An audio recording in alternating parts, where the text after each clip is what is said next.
This is a build I'm codenaming Dex Daddy. It uses the Gemling Legionnaire Ascendancy, and you'll be stacking dexterity like crazy. Now keep in mind that this is a partial build, and I'm using it as a way to give you guys an advantage in the early game. And we're missing a lot of the picture. So for example, once we learn what uniques are available in the game, that could completely change some things. The great thing about this build is that it's universally usable. Let me show you. So for the Ascendancies, we're going for 7, 8, 1, and 2. This is giving us adaptive capability, which is attribute requirements of gems can be satisfied by your highest attribute, which is obviously going to be Dex. Then we have enhanced effectiveness. Inherent bonuses from intelligence, strength, and dexterity are doubled. We've also got crystalline potential, plus 10% to quality of all skill gems, and implanted gems, plus 1 to level of all skills. These other nodes you could use situationally. I would prefer to use 7, 8, 1, and 2, but let's say you needed more resistances. You might want 6, which means you'd have to spend 4 points. In that case, I'd probably strip myself of 1 and 2. Or let's say you just can't manage your resource costs. Well, in that case, you could go with 3, but you'd have to give up 2. And as much as I like 5, using 2 of the same support gem is not really as important as it might seem, because different skills are going to want different types of gems usually. Now, because of adaptive capability, that means we can use any gem we want, assuming we're using that weapon type. But stacking dex is not only going to be useful here. Let me show you some nodes on the tree. As you can see, I've highlighted a lot of the notables that I think are important to this build. So one of the most important ones is Falcon Technique, 1% increased attack speed per 15 dexterity. And keep in mind that we can put everything into dex if we want to, because our gem requirements will be met by the dexterity. Now, stacking dex for this on its own is good, but we also have this one, Falcon Dive, 1% increased attack speed per 250 accuracy rating. And dex is giving more accuracy this time around than it was in PoE 1. But we have another thing that pairs with our dex, which is natural immunity. Plus 4 to ailment threshold per dexterity. This is basically lowering enemies' chance to cause ailments against you. Now, I also highlighted a bunch of other notables in this area because they seemed really good. So it seems obvious that we should definitely go with increased block chance, because these are all right in between these. So you can see we've got the shield expertise here, 12% increased chance to block, and 40% increased block recovery. And right next to it, if you decide to run a shield, you've got spiked shield, which will increase your defenses of your shield and also increase your attack damage based on the armor and evasion rating on the shield. But you'll have to make that decision based off what gems you end up going with. For example, if you did shield and one-handed weapon, you've got versatile arms over here. This is giving more strength and dexterity, and it's also giving more attack speed, but this is only for one-handed weapons. If you end up not running a shield, I recommend glancing blows. This will double your block chance and make it to where you take 50% of your blocked damage. Whereas if you had a shield equipped and you held it out in front of you, you're gonna block all of the damage, not just half of it. There's some nice cooldown nodes in between here as well. We got multitasking here. This is increased skill effect duration and cooldown recovery rate. We've also got this one here, Distracting Presence, which is a 10% increased cooldown recovery rate. And you're also reducing the enemy cooldown recovery rate. If you do a close ranged build, you've got Against All Odds, which will give you more attack speed. And an important node for this build is Polymathy. This is going to give you 10% increased attributes across the board. Right next to it, we've got Titan Bindings. This is just going to give you a bunch of armor based off your life. You've got options like Iron Reflexes. And there's actually a ton of life leech in this area, so if you decide to go life leech, that's a good option as well. There's another cooldown node right here.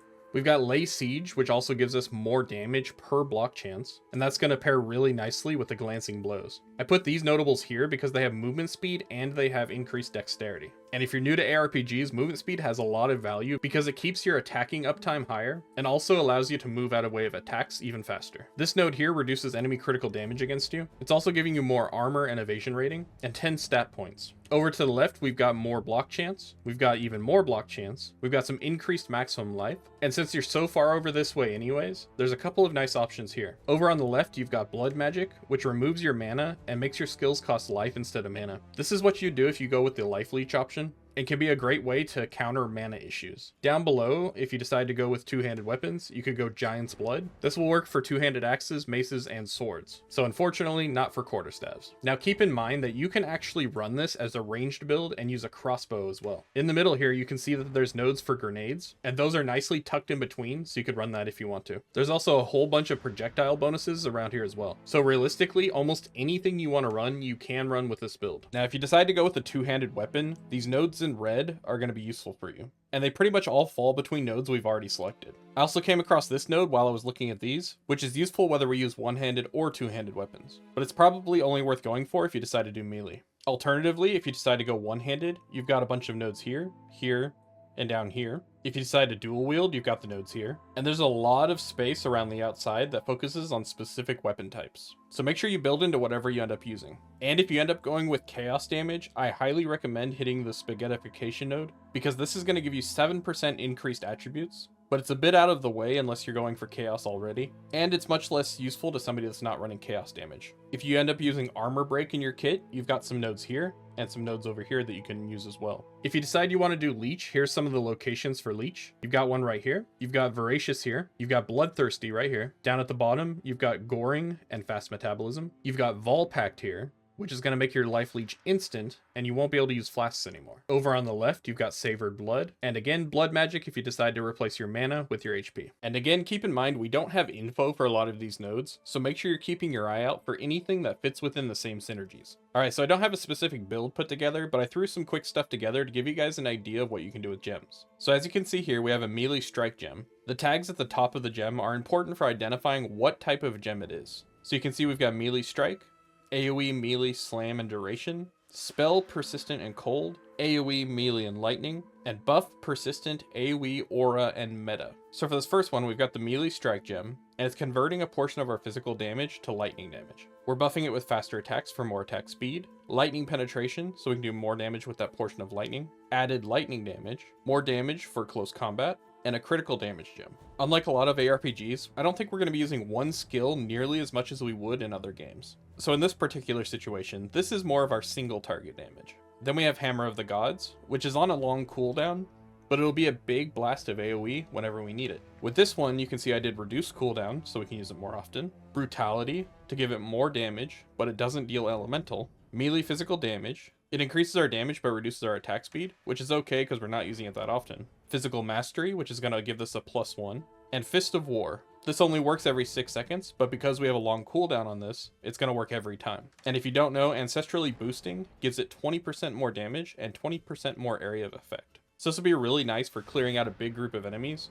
or as a big chunk of damage on a boss. Now you're going to want to have some defensive options. Arctic Armor will reduce your fire damage and physical damage, and enemies will take some cold damage. Now in this scenario, I'm using it purely as a defensive option. So we've got Clarity, this is increasing our mana regen. Cannibalism is giving us life when we kill enemies.